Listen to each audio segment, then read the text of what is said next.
Shri Venkateswara gold తాకట్టులో ఉన్న మీ బంగారాన్ని విడిపించి కొనబడును.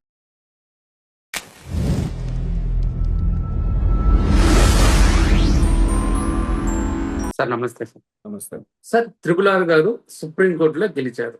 రామాలయ నిర్మాణానికి కోర్టు పర్మిషన్ ఇచ్చింది. ఒక హిందూ దేశంలో హిందూ దేవాలయం కట్టుకోవడానికి కూడా పర్మిషన్ తీసుకోవాల్సిన దౌర్భాగ్య పరిస్థితులు మనం ఉన్నామా? దీనిపైన మీ అభిప్రాయం ఏంటి సార్? లౌకికవాదం ముసుగులో అధిక సంఖ్యాకులు ఎలా వాళ్ళు ఇబ్బంది పడుతున్నారంటానికి ఇది ఒక క్లాసిక్ ఎగ్జాంపుల్. గతంలో కొన్ని దశాబ్దాలుగా దాదాపుగా ఒక 100 సంవత్సరాలుగా 90 సంవత్సరాలుగా అక్కడ ఉన్నటువంటి రామాలయం ఏదైతే ఉందో అది రికార్డులో రామాలయంగా ఉంది. అక్కడ ఉన్నటువంటి ప్రజలకందరికీ తెలుసు. వాళ్ళందరినీ కూడా ఊరినంతా కూడా మతం మార్చేసేసి ఆ రామాలయాన్ని పాడుపెట్టేసేసి దాన్ని బాగు చేయడానికి సాక్షాత్తు డిప్యూటీ స్పీకర్ వెళ్తే కూడా ఆయన మీద దాడి చేసి ఇక్కడ మీరు రామాలయం కట్టడానికి వీల్లేదు అనేటువంటి స్థితికి రావడానికి మైనారిటీస్ కి ధైర్యం వచ్చింది అంటే ఇది సెక్యులర్ ముసుగులో ఈ రాజకీయ నాయకులు ఆడుతున్నటువంటి నాటకం. దాని ద్వారా వాళ్ళకు వచ్చినటువంటి కొమ్ము. జడా శ్రవణ్ కుమార్ అనేటువంటి వ్యక్తి 71 ఓట్లు వచ్చినాయి. ఆయన తాడికొండలో పోటీ చేస్తే అతనికి వచ్చినటువంటి ఓట్లు 71, 72. ఇలాంటి వ్యక్తి నాయకత్వం వహిస్తాను నేనని చెప్పేసేసని దాని మీద లేనిపోయింది అది ప్రభుత్వ స్థలం అని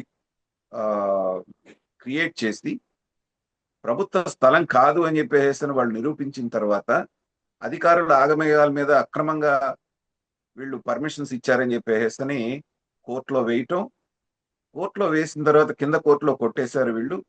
సుప్రీం కోర్టుకి వెళ్ళారు. రఘురామకృష్ణరాజు గారే స్వయంగా చెప్పారు, మేము చేసిన పొరపాటు ఏంటంటే వీళ్ళు అక్కడ దాకా వెళ్తారని తెలియక మేము కేవీ వేయలేదు. వేయకపోవటం మూలాన వాళ్ళు మా వాదన వినకుండానే దాని మీద స్టేటస్ కో ఇవ్వడం జరిగింది. ఇది నిలిచే కేసు కాదు అని చెప్పేసి ఆయన మొదటి నుంచి చెప్తున్నారు. అది నిన్న నిజమే. ఎందుకంటే రెవెన్యూ డిపార్ట్మెంట్ వాళ్ళు అక్కడ రామాలయం ఉందని ఇచ్చారు. ఆ గుడి కట్టడానికి దాని జీర్ణోద్ధరణకు కావాల్సినటువంటి పర్మిషన్స్ అన్ని కూడా పద్ధతి ప్రకారంగా పంచాయతీ దగ్గర నుంచి అక్కడ స్థానికంగా ఉన్నటువంటి వాళ్ళందరి దగ్గర నుంచి తీసుకున్నప్పటికీ కూడా అక్రమంగా కడుతున్నారని వీళ్ళు చేసినటువంటి యాగి మూలన ఏమైందంటే హిందువులలో ఐక్యత వచ్చింది. సహజంగా హిందూ ధర్మాన్ని పాటించే వాళ్ళకి ఏంటంటే మిగతా మతం వాళ్ళు ఏదొచ్చి మాట్లాడినా పోనీలే వాళ్ళ మాట ఏదో వాళ్ళు చెప్పుకుంటున్నారు అనేటువంటి దీంట్లో ఉంటారు వాళ్ళు. కానీ ఇప్పుడు ఏదైతే ఇక్కడ జరిగిందో మన దేశంలో మన రాష్ట్రంలో మెజారిటీగా ఉన్నటువంటి హిందువులు ఒక దేవాలయాన్ని కట్టుకోవడానికి వీళ్ళు అడ్డుపడుతున్నారు అనేటప్పటికి వాళ్ళలో వచ్చినటువంటి పట్టుదల ఐక్యత చూసిన తర్వాత వాళ్ళకు కూడా భయం కలిగింది. చాలా రకాలుగా భయపెట్టడానికి ప్రయత్నం చేశారు. రఘురామకృష్ణరాజు గారు దళిత ఓట్లు తెలుగుదేశానికి దూరం చేస్తున్నారు, మీకు ఈ ఓట్లు అవసరం లేదా, అది ఇదని రకరకాలుగా మాట్లాడారు. కానీ రఘురామకృష్ణరాజు గారు ఎలాంటి వ్యక్తిత్వం కలిగినటువంటి వాడు మనకు తెలుసు, మొండివాడు. కాబట్టి ఆయన మొండిగా ఇక్కడ గెలిచి తీరుతాం అనేటువంటిది ఆయనకు నమ్మకం ఉంది. కాబట్టి కావాల్సినటువంటి డాక్యుమెంట్స్ అన్ని అక్కడ చేసిన తర్వాత వాళ్ళంత వాదన తోసిపుచ్చి ఇవాళ రామాలయానికి కావాల్సినటువంటి అన్ని అడ్డంకులు తొలగిపోయిన తర్వాత నిన్న రఘురామకృష్ణరాజు గారు మాట్లాడారు. అనుకున్న సమయానికి సెప్టెంబర్లోనో అక్టోబర్లోనో దాన్ని ప్రారంభోత్సవం చేయడానికి వాళ్ళు ప్లాన్ చేశారు. దానికి కావాల్సిన మెటీరియల్ అంతా కూడా సిద్ధం చేసి పెట్టుకున్నారు.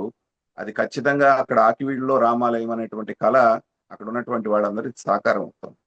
ఇక్కడ మైనారిటీలుగా ఉన్నటువంటి క్రిస్టియన్ సోదరులు తర్వాత అట్లాగే ముస్లిమ్స్ కూడా ఈ వీడియో ద్వారా నేను చెప్పేది ఏంటంటే మీ మతానికి సంబంధించి దీంట్లో ముఖ్యంగా ముస్లిమ్స్ తోటి అంత పెద్ద ప్రాబ్లం లేదు, ఎందుకంటే వాళ్ళ మతం ఏదో వాళ్ళు పాటిస్తారు.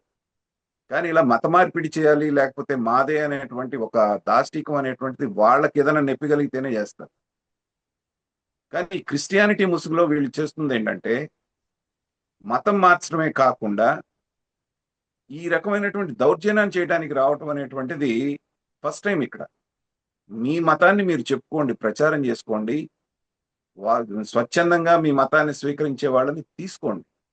కానీ అవతల మతం అనేటువంటిది మంచిది కాదు అని చెప్పి మీ మతంలో మార్చుకుంటున్నారు చూసారా, అక్కడే మీ మీద వ్యతిరేకత వస్తుంది. నేను కూడా చిన్నతనంలో చదువుకునేటప్పుడు రంగురంగుల పుస్తకాలు వచ్చేవి, క్రిస్టియానిటీకి సంబంధించినటువంటి పుస్తకాలు. దాంట్లో కంటెంట్ తో పని లేకుండా రంగుల పుస్తకాలు వస్తున్నాయి ఫ్రీగా అని చెప్పి సిలో నుంచి వచ్చేవి. అవన్నీ మేము కూడా తెప్పించుకునేవాళ్ళం, చదివేవాళ్ళం. అప్పుడు ఈ భేదం అనేటువంటి తెలిసేది కాదు. కానీ ఎప్పుడైతే వాళ్ళకి తాయిలాలు ఇచ్చి మీ మతం చెడ్డది, మీ విగ్రహారాధన చెడ్డది, మీరు గనక విగ్రహానికి ఆరాధన చేస్తే నరకానికి పోతారు, మీరందరూ పాపులు అయిపోతారు, ఇలా విషం చిమ్మి యువతలకి తీసుకొస్తున్నప్పుడు ఏంటంటే హిందువులు అనేటువంటి వాళ్ళు కూడా కొన్నాళ్లే సహిస్తారు. ఇలాంటి ఇన్సిడెంట్స్ కనుక ఇంకొక 2-3 జరిగితే అది ఇక్కడ ఉన్నటువంటి మైనారిటీలని ప్రమాదంలో పడేసేటువంటి అవకాశం ఉంది.